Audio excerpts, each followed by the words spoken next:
I'm taking up a challenge to myself and I'll be posting 30 videos in 30 days in the month of Ramadan. If you've not watched my previous videos, go back and watch. So yes, in this video, Rohit Sinha went to a town close to space. But yeah, I learned this town is actually thousands, like 5,000 meters above sea level. It's crazy, it's crazy. It's a town in Peru. It's a town in Peru. I read about it before watching this video. The place is called Rinconada. It's a town in Peru. Peruvian Andes. So yeah, let's not talk too much, let's just go straight into the video, man. The closest inhabited place to the sky on Earth, where people are living above the clouds. At this extreme altitude of 5,100 meters or 16,700 feet, the atmosphere significantly thins, and the locals are living with only 50% of the usual oxygen levels. Their bodies have evolved to produce 2 times more blood cells than ours. On this barren land, not even a single tree can survive because of the low air pressure. This town in the Peruvian Andes is even 300 meters higher than Mont Blanc, the highest peak in the Alps of Europe. Far from the modern world, it is a place where crime and danger are always nearby. People come to these harsh lands for only one reason: gold. About 50,000 people settled here among piles of trash, all dreaming of wealth. We are on the road to explore life in the world's highest settlement. Pull over. Yeah, pull over.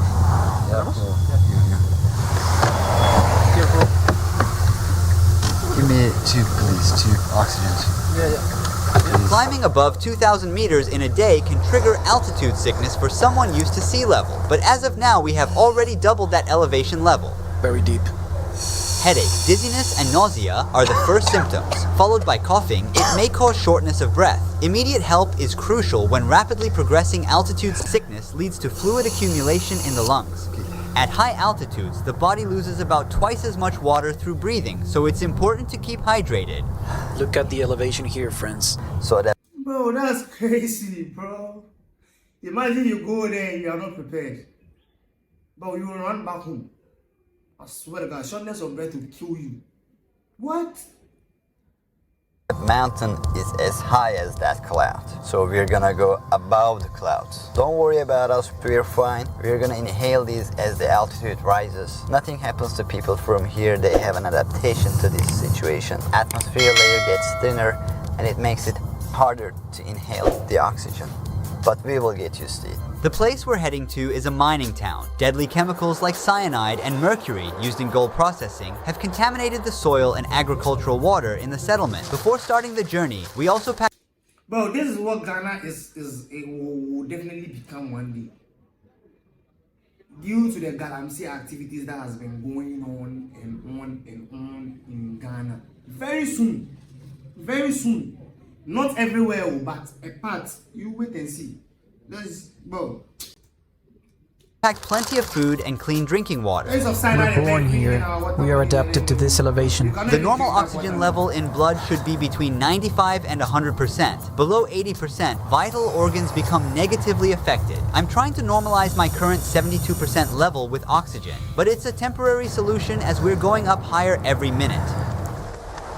The town is literally surrounded by tons of waste stretching for miles. Nature has given place to piles of garbage. The moment we arrived, a sickening odor hit me suddenly.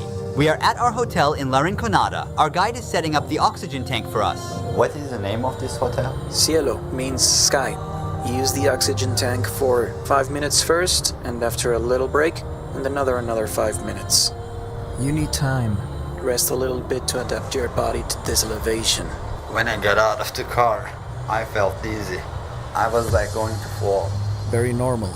Crimes, especially stabbings and theft, are quite common here, cause locals typically keep their cash and gold with them as there are no banks available. We're teaming up with 2 police officers to keep us safe while we're filming. They are undercover police and they will follow us everywhere we go. Marco directs us to coca leaves, as he thinks it's a remedy to avoid getting altitude sickness, a traditional habit here. Also coca leaves there. Coca leaves. I think they're consuming this for altitude sickness. They chew 3 or 4 leaves on one side of their mouth. These leaves, which are illegal in most countries, produce a kind of numbing effect that helps users relax. It's good for almost everything. Maybe one of the police officers can carry this. We leave a busy and tiring day behind, and we will explore the town the next day. We are in the center of La Rinconada at sunrise. The police officers are by our side. The surroundings are full of local cafes, markets, and people. Even though I just woke up, my body feels dead tired, like it hasn't rested in days. Walking is hard with the dizziness and nausea. The dry air gives me a sore throat and chapped lips. As the night gave way to daylight, piles of garbage in the side streets became more visible. Even though it's summer and we are close to the tropics, the ground is frozen. In this place where the nighttime temperatures drop to -10 degrees Celsius, people are living in metal shacks without electricity or heating. No kitchens or bathrooms in these houses, and thousands of people have to use the same public toilets and baths for their personal needs. Like a web over the town, these hoses carry water from the glaciers above to the center. Almost nobody we meet here is originally from this place. Most have come from other regions of Peru with the dream of finding wealth through mining. The gold prices multiplied sixfold between 2001 and 2012 and led to a population boom in the area. However, the conditions are extremely harsh for the 50,000 people living here. There's been no effort to develop infrastructure suitable for the growing population. Every day, thousands of people throw their garbage on streets indistinguishable from dumping sites. There are no services from the government to pick up this trash. People are on their own. The most terrifying problem is the lack of a sewage system. Wastewater flows openly through the streets as it is. This soccer field does not consist of real grass. It's all artificial because trees and other plants cannot survive at this altitude. The town is located around the mountain called La Bella Durmiente, meaning sleeping beauty. Can you see here? La Bella Durmiente. And the body. It's a lady. She's sleeping here. The shape of the mountain. The town blends into the sky with its chaotic It's giving me, if you watch Moana, after the monster went to rest and it turned into a mountain, you see the shape. Yeah, see like the head, it's like, it's sleeping like this. gray structures. Every morning, workers walk for kilometers uphill to reach the mines. Filled with dangerous gases, the working conditions inside these tunnels are extremely tough. La Rinconada is also called the Devil's Paradise. This is because it's a town ruled by illegal companies that control the mines. There are signs near the tunnels that order to shoot those who enter without permission. No matter the warnings, we are determined to get inside these mining tunnels. Well, we'll try to see how they work. Our friends, they said, probably we can get very close. Can you see the lady there? The lady? Yeah, she's a lady up there. They collect the leftovers. Yes. Women are forbidden to work in the mines. According to local beliefs, the Sleeping Beauty becomes jealous and brings disasters like earthquakes if a woman touches its gold. They earn their living by searching for gold in waste rocks thrown outside the mines. Children searching for gold on the mountain can be easily identified by the frostbite marks on their cheeks. Being foreigners with cameras, we attract a lot of attention. After this point, I handed Marco my phone to capture footage inside the tunnels. These figures near the mining site decorated with dried flowers, fruits, and alcohol bottles represent mountain gods. Workers come here to pray for protection from accidents and success in finding gold. Incidents such as explosions, roof collapses, and gas poisoning occur about 25 times more often compared to advanced countries. If a mine worker dies, a company pays approximately $600 as compensation. The concept of a regular salary doesn't exist in La Rinconada. Miners work under an outdated and illegal labor system called cachorreo. They work for the company without pay for the whole month and then get one day to work only for themselves, taking home the gold they find as their salary on that day. Depending on the success of the cachorreo day, they may earn a significant amount or even end up working for free, so their income is theoretically determined by luck. However, the miners try to minimize this uncertainty by sometimes pocketing good-looking stones or hiding them in some secret spot for the cachorreo day. My oxygen level is now at 65%, way below the normal 95 to 100%. So I breathe super fast. My heart rate is like over 120 while it should be between 80 to 100. Bro, most of us cannot survive over here, I swear to God, bro. I swear to God, bro. Most of us cannot survive here. Even he that has all the conditions, has the oxygen mask and everything. Bro, see his eyes, bro. 100. Right now, a local is checking his oxygen level. His results are way better than mine. 82% oxygen and a pulse of 97. I can no longer stand. I'm going back to the hotel to get some oxygen. The person, a local that stays there, a citizen of that place, La Rinconada, has their oxygen or has his oxygen at 82, right? And his is around 63. Bro, he needs the oxygen, bro. I'm keeping my coat on to stay warm as there's no heating. Now we're gonna wait a few hours to explore the city's dangerous nightlife and talk with some mine workers. While I'm resting, you should know the true cost of the gold. Each ring containing 8 grams of gold generates approximately 20 tons of waste during production. At the top of the mountain, an acid mine lake was formed because of the rocks which are extracted with gold. These rocks, high in iron sulfate, undergo oxidation when they come into contact with water and air, resulting in this deep red color. People living by the stream grow their crops and raise their animals with water contaminated by mercury and cyanide. The average lifespan of the locals living here is only 35 years, but chemicals aren't the only reason. At this altitude, each— What? 35 years.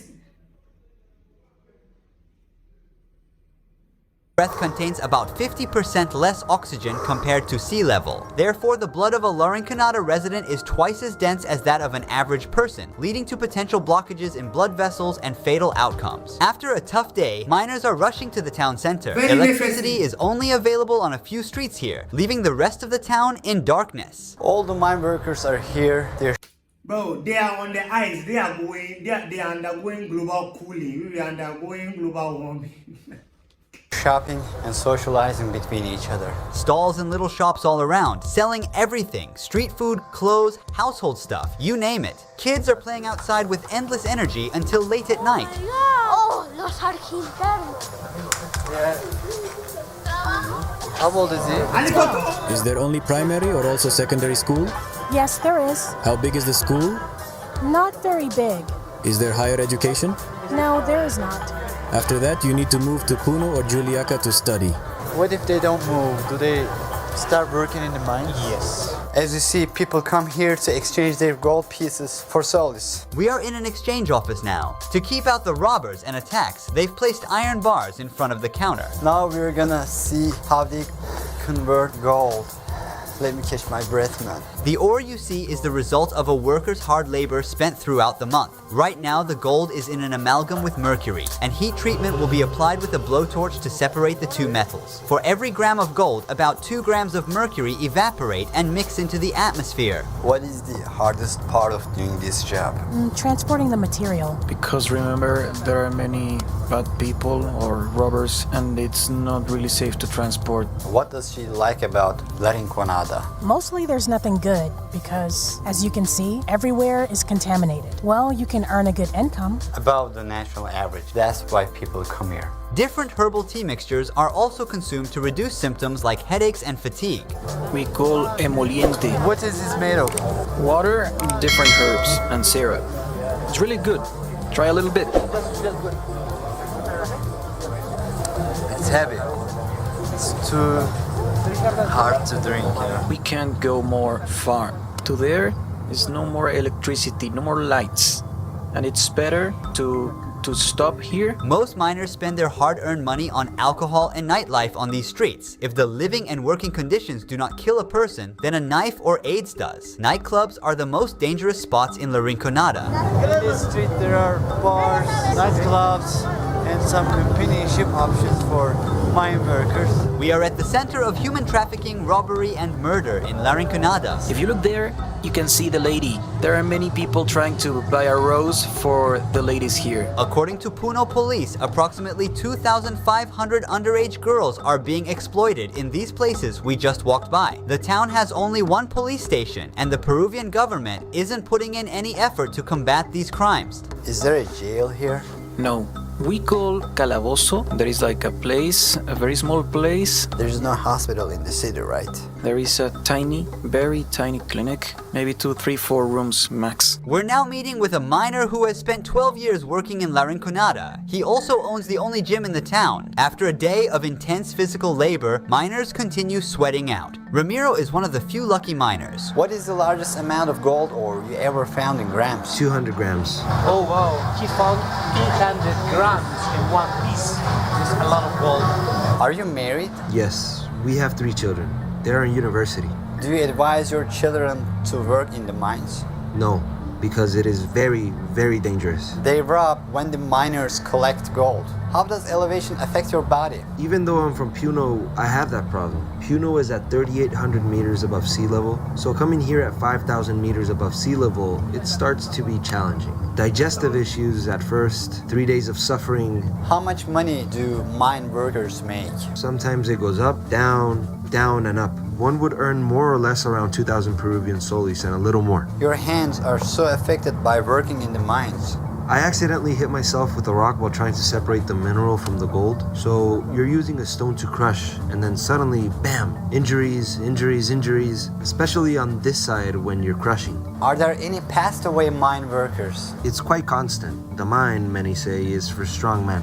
They don't mean strength in muscle size. Primarily, it's more about mental strength, about resilience, about mastering and considering the altitude. It's not so simple. We're 5,000 meters above sea level. Although the dream of coming to La Rinconada and finding a large gold ore may seem attractive from the outside, most miners and their families never achieve the financial comfort they desire. The Peruvian government has been silent for years about the illegal operations in gold mines and the abuse of workers. Despite all these conditions, people continue to seek the opportunity of a better life in the world's highest settlement. Thanks for watching.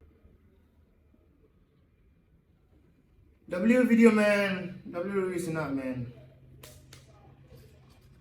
People are actually living in conditions, bro. People are actually living in conditions, like serious conditions. Swear to God, bro. Like, bro, how can the average life expectancy be, what, 35 years old?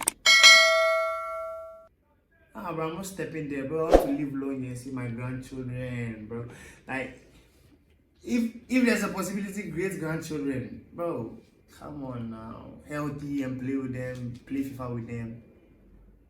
I'm just talking. Anyway, thanks for watching, bro. Thanks for watching, man. I hope you learned something. Enjoy the rest of your day.